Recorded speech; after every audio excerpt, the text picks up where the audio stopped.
Ang kailangan nyo lang gawin ay paraan siya ng 50,000 para ka namin na sumunod sa lola. Kung ano naman ang kiko iyo, alam mo, maghahanap ka na ng tulungan. Pwede naman akong direkto. Kahit malayo si Bote Lola, ay isa siya ang puntahan ito. Pagkalito sa pakain ko.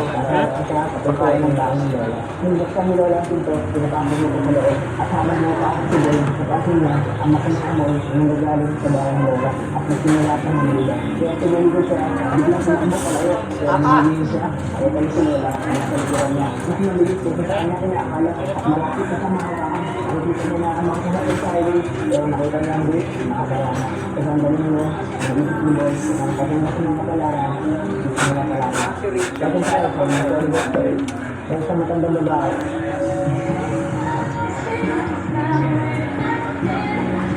Wala na yung drive na. Drive na.